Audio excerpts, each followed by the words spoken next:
At nagbabalik na naman tayo dito sa ating no contact update segment para ngayong araw, March 6, 2026. So, yun ang ating aalamin, no? Kung meron kayong specific person sa isip ninyo, pwede nyo siyang isipin ngayon, no? At i-resume back nyo na lang ang video reading nito kapag katapos na kayong iset ang inyong intentions. Yes, you heard it right, no? That is one way of setting your intentions here. Para naman doon sa mga gusto lang na makichika, tumambay dito, then go ahead na pag-usapan natin ang buhay ng iba. So, alamin natin 'no, kung may feelings pa ba yung person na yan sa inyo, iniisip pa ba kayo niyan or may feelings and emotions pa ba yan or may gagawin na hakbang, action, plano 'no, dito na may kinalaman sa inyo. So, just take only what resonates. Maraming salamat Archangel Michael, Angel guys, Guardian Angels of Collective. Lahat tayong gender, babae, lalaki, LGBT. Kung di nyo rin alam, meron pa tayong isa pang channel, link down below sa ating description box.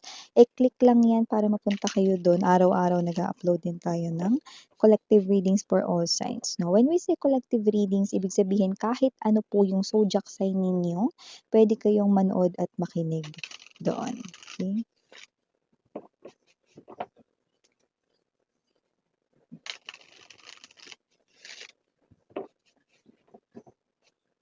Okay, so tingnan natin at alamin ang mga energies rito na paalala lamang na hindi ito ang energy niya bukas, hindi rin kahapon, kundi ngayon. Real-time energies. So we have here, Magician, Four of Swords. Kasalukuyan niya ngayong inaaral yung mga parang gawaing bahay. Household chores, parang inaaral niya, kunyari magluto, maglaba, may ganun eh. Basta may inaaral siya rito no, na hindi niya pa kinakasanayan or hindi niya pa gamay na household chores. Okay, kunwari, hindi siya marunong maglaba, inaaral niya yun ngayon.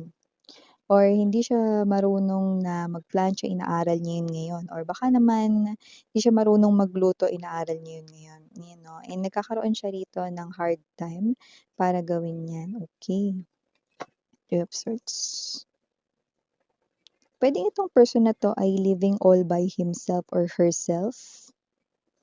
Kasi dito parang inaasikaso niya yung sarili niya lang. So parang nakabukod siya sa family niya. Tapos naninirahan siya mag-isa. Maybe apartment, studio type.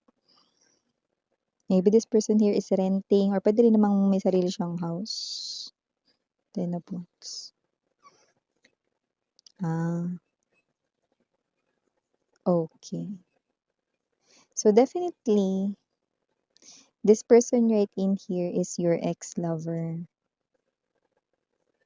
At mukhang isa lamang sa struggle niya ngayon 'no, ang pag-aaral ng mga household chores or mga gawaing bahay. So, posibleng ikaw yung gumagawa nun or ikaw kasi yung marunong nun kung kayo ay magkasama dati, okey, sa iisang house 'no, or kahit hindi 'no. Basta parang inaaral niya or kailan lang siya dito naging, independent. Puwede rin kasing kailan lang siya bumukod sa kanyang family 'no at, puwedeng tumira mag-isa kasi dahil sa kanyang work, para mapalapit siya sa kanyang work, para makapag-save ng more money and energy rin 'no, kasi parang may energy ritong nakakapagod kumita ng pera, may sinasabi siyang gano'n. This person here ay not contacting you at sinasadya niya yun, Five of Coins energy. Teka miss yan, pero wait lang, bago ka magpamewang ng hanggang kilikili. At bago mo ikunuti ang noo mo 'no, at itaas ang kilay mo dito sa person na ito, okay, may gusto muna akong sabihin.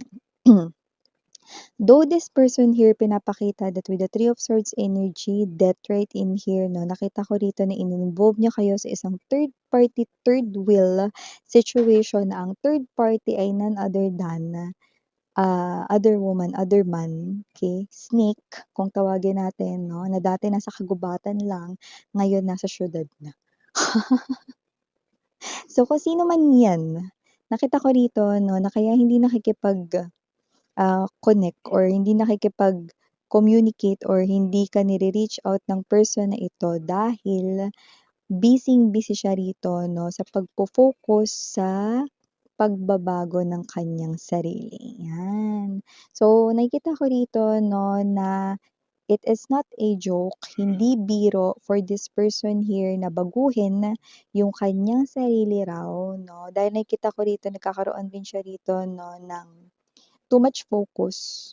Though this is difficult kasi parang ito yung bagay na bini-build niya rito sa sarili niya 'no. Inaayos niya yung sarili niya rito with the Ten of Wands energy, upright position, maganda 'to 'pag naka-upright, okey. Ibig sabihin talagang, from the bottom of his or her heart talagang ito yung intensyon niya. Bakit niya binabago yung kanyang sarili rito 'no, simple lang.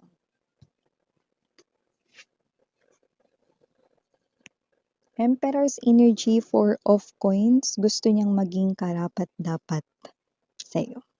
Yan. So, kung ang taong ito 'no, ay naging syunga dahil nag-involve ng third party situation sa inyo way back then, hindi ko nakikita na itong tao na 'to 'no ay, um what's this, ay usap pa 'no, with that third party 'no. Dahil nakita ko dito na pinutol niya na ang kanyang communication lately at kung hindi niya pa pinuputol, puputulin niya na kasi nakita ko rito that with the Four of Swords energy, hindi niya na nire-replyan ng mabilis, 'yan. Yung reply niya mga kunyari chinat siya ngayon, mga after 5 days o kaya after 1 month, gano'n siya mag-reply na. Parang ano, hindi interesado, ganyan, 'no. So, definitely parang hinihintay na lang rin niyang manawa yung third party, 'no. Pero nakita ko dito na yung iba talagang, literal nakipag-break na with the third party. May mga third party lang rito na parang hindi pa maka-move on sa inyong person kaya eto 'no, parang yung pagre-reply niya sa third party, yung mga nare-reply lang naman ng person mo kapag yung third party pumaparaan ng may ibang tinatanong like let's say, "Andiyan pa ba yung ano, gamit ko sa ano, eh, kukunin ko kasi." 'Yan 'no, yung wala namang kinalaman sa emotions and feelings kasi hindi na nga siya pinapansin, okey. Pero naisip niya na kung ibang bagay yung itatanong niya or ibang bagay rito yung babanggitin niya baka pansinin siya. So, yun. Yun yung mga bagay na hindi konektado sa kanilang koneksyon, okey, ng literal. Yun yung mga sinasagot or nire-replyan ng person mo. Ay, 'di ba? Masakit din for the third party, Three of Swords energy, pero wala tayong magagawa kasi yun ang kinahinatnan ng kanilang koneksyon, 'di ba? So, whatever the case may be, nakakita rin tayo rito ng new beginning 'no, sa iyong person dahil diyan. Nakita ko yung kanya ritong puspusan, unti-unting pagbabago na hindi talaga madali at first. Magician energy. Nakikita ko rin dito 'no, na hindi lang ito dahil bumukod siya sa kanyang family 'no, na nagiging mature siya rito or whatsoever 'no, kundi talagang yung ugali niya, yung kanya rito 'no, na personality 'no, binabago niya for good at nakikita ko rin dito na nagse-save rin siya talaga ng money. Kaya yung iba talaga nagpasya rito 'no, na maging independent para mas, makita nila kung paano yung way of life. Totoo yun, kasi may mga tao na parang hindi nakikita yung way of life lalo na kapag nasa loob ng isang bahay, 'di ba? Kasi nga maraming puwedeng umagapay, maraming puwedeng tumulong, 'di ba? Pero 'pag mag-isa ka lang, dun ka talaga parang kikilos, eh, anong gagawin mo, 'di ba? Paanong walang tutulong sa'yo, sarili mo lang yung makakasama mo, 'di ba? Parang gano'n yung gusto mangyari nitong person na ito, okey? So, gusto niya na matutunan niya lahat ng bagay in his or her own way, okey?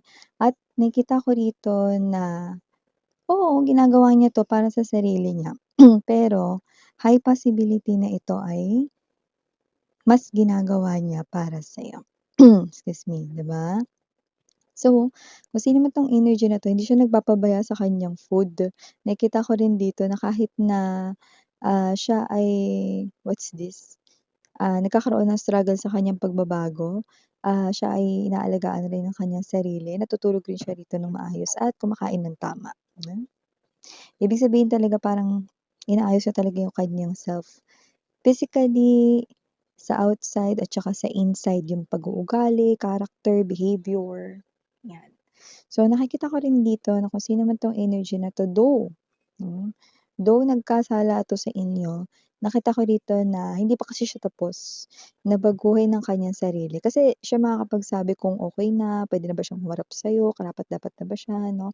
Hindi lang tungkol sa physical appearance or hindi lang tungkol sa ugali niya. Siyempre wini-workout niya rin dito yung kanyang, way of communication, how he or she talks at what's this, yung kanya rito na decision making skills, hinahasa niya rin yun. So 'pag lahat yun parang pasado na para sa kanya, saka siya rito babalik. Babalik pa 'to, 'no, babalik pa 'to. Kasi lahat ng ito ginagawa niya para sa'yo, mm. So nakikita ko dito 'no na itong person na 'to ay masigasig naman. Nakita ko naman na hindi siya rito titigil or magki-quit along the way at nakikita ko rin dito na at times 'no, parang nate-tempt siya rito to message you na or to, call you pero pinipigilan niya with the Five of Pentacles energy. Why? Because this person here, hindi pa siya satisfied doon sa pagbabagong meron siya ngayon. Pero kung titingnan ko yung pagbabago niya ngayon, no, 1 to 100 at 100 ang highest, nakita ko na nandoon na siya sa 65%, 60 to 70%. Yan. O, di ba? Konting-konti na lang. Ulitin ko lang, hindi niya ito energies kahapon, hindi rin energies bukas, kundi energy niya yan ngayon. Tinitiis niya lang din na wag ka munang i-message kahit gustong-gusto ka na niyang i-chat, i-text, or tawagan. Pero hindi pa siya rito, as in super convincing dito sa kanyang pagbabago na ito, konti pa daw. Okay? So, bubunuin niya pa yon, no, 30 to 40% na yun. Okay? Para as in full completion na. Kumbaga sa cellphone, di ba, hindi mo naman pwedeng ihinto yung software update habang nasa middle ka na updating. Di ba? You cannot tell na, oh, naka-software update na ako, nagkaroon na ako rito ng bagong feature sa phone. Kung nasa middle pa lang, di ba? Or hindi pa tapos yung upgrade. So, definitely, pag mag-upgrade, dapat complete. 'Di ba? So, magandang version ng sarili niya rito, yung gusto niyang, ipakita sa'yo para mas maging karapat-dapat sa'yo. So, ibig sabihin, nakikita ka niya rito as someone na nasa high pedestal. Someone rito na kung dati nakita ka niya bilang belittle or na maliit ka niya rito, no, ngayon nakikita ka niya bilang ganito.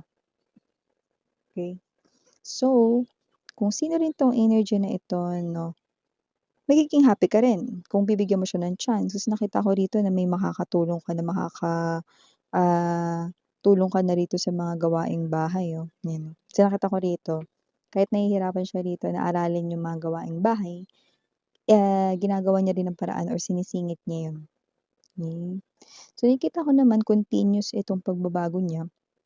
Kasi kahit may iba pa siyang ginagawa araw-araw, bukod sa pagtatrabaho 'no, nakikita ko na talagang mas focus siya rito sa pagbabago, outer and inner ng kanyang sarili.